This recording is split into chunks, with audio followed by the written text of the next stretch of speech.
YouTube, Crown Vic Nation. What's going on, everybody? Hope everybody's doing well. You know, um, happy holidays. You know, if you celebrate that. Um, Let me just catch you guys up to what's going on. You know, I did take the intake off and noticed a few little things.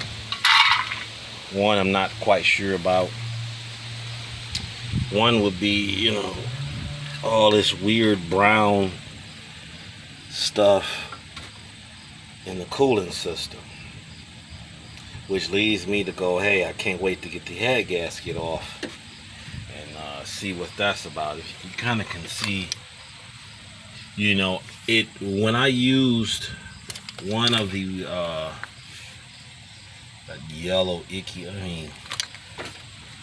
when I put in one of the coolants, I was like, man, was that water? You know, because I may have put it back in the car, the other vehicle, and used it, but it was like a half gallon. I'm thinking, like, water ain't gonna rust a whole cooling system like that. You know, this, you know, that stuff is, look at it on the ground over there. I mean, it's very yellow. Like, what in the world?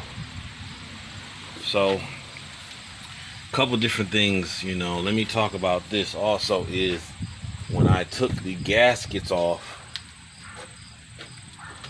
there was oil on all, if you kind of see some of the oil here, you know, and all this was dry when I put it on there. I didn't put any oil in between there.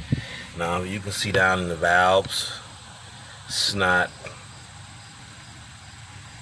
let me try this side, but it's not clumped up in there.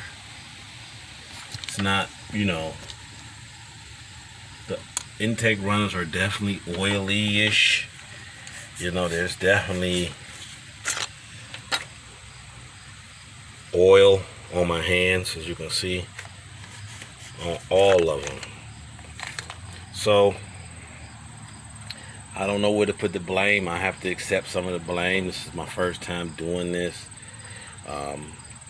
When I go to the next shop, you know, and like I say, I'm, you know, for all those who, you know, asked that I figure it out, no, I didn't figure it out, but there leaves some clues.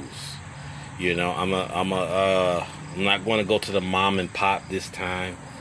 You know, and like I was telling the homie, I mean, look at Just the Six, and you know, there's plenty other guys. You know, I don't want to ramble off names. Andrew Lavender. There's a lot of guys who've lost engines to bad machine work, to different issues.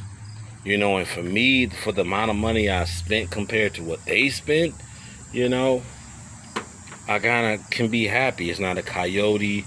It's nothing like that. You know, I'll be able to use the rising pistons, all the ARP and all the other reusable bolts, which were, you know, as you can see, a worth value. You know, the timing, I mean, the crank bolt, all these ARP bolts that I reuse, I don't have to buy again. So there's going to be some savings in this, getting back to where I need to get. And I know it's only 2-valve, but I believe this thing has a lot of juice left in it. You know, shout out to OJ. I think this thing has a lot of juice left in it. And for the fact that it was not even shifting at its maximum, you know, it just lets me know that I have to keep pushing, because I think this thing can really hurt some feelings about a lot of the modern day muscle. And, you know, yes, it's going to cost, you know, I want to estimate another $1,000 to get all this back in order. Block, head gaskets,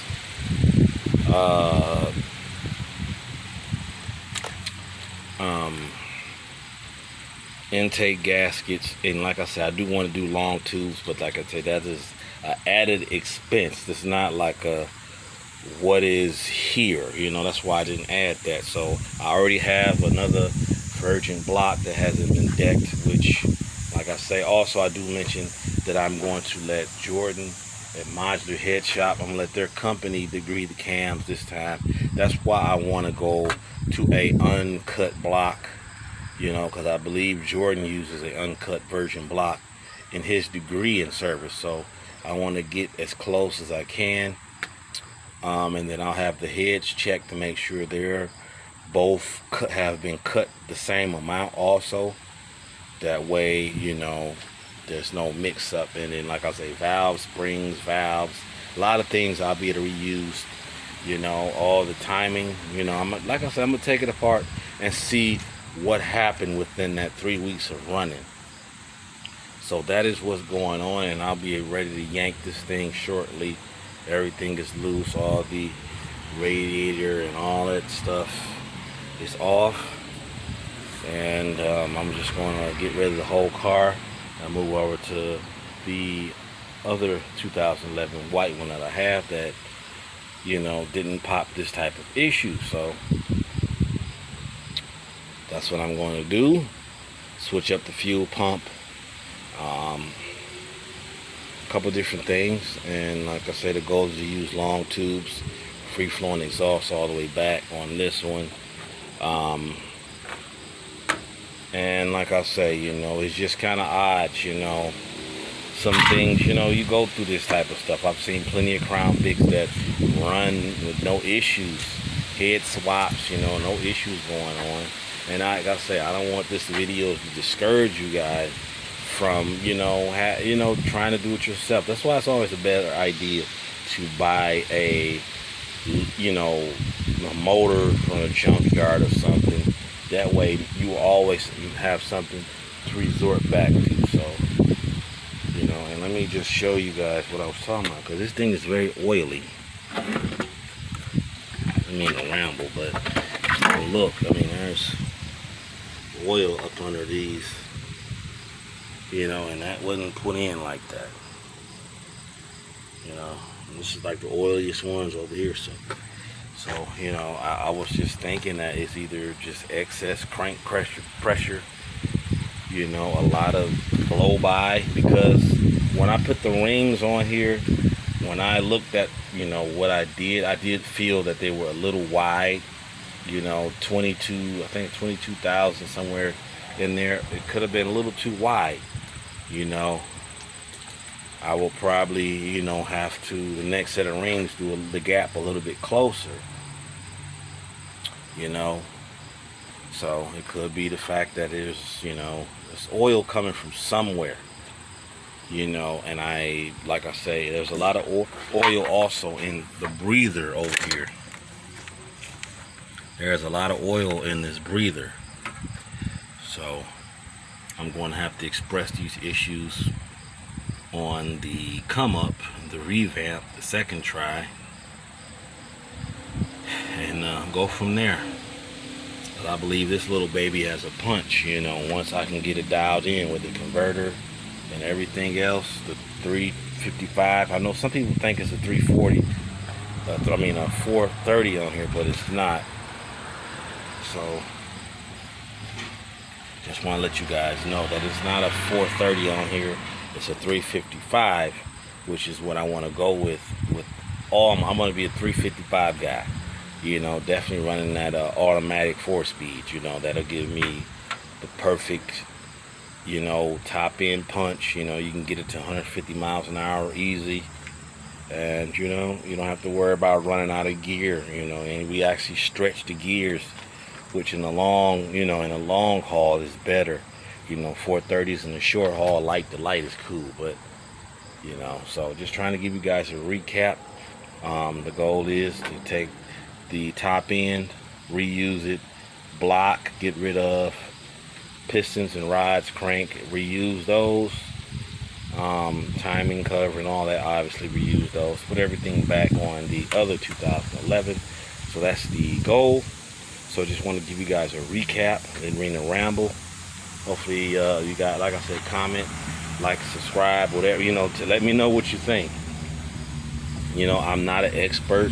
This is my first time building an engine, and I am, like I say, proud that I actually drove something back and forth to work for a little while that I built. You know, it is amazing feeling But you know, like I say, the feeling, you know, I have to continue it because, like I say, I think this thing has a lot of punch left in it, and I don't want to put another intake on here, like in Edo Brock or anything like that, because I don't want to move the power band to the right.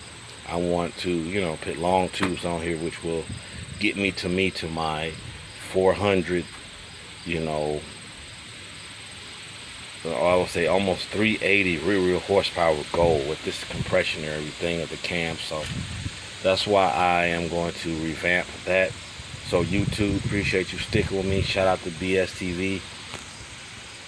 Shout out to everybody else who comment. You know, I appreciate all the comments, suggestions, you know, and I'm gonna continue to dissect everything. I actually want to see what those head gaskets look like. So yeah, YouTube, Crown Vic Nation, the hard work will continue. Ain't no giving up. 2 Valve. Peace.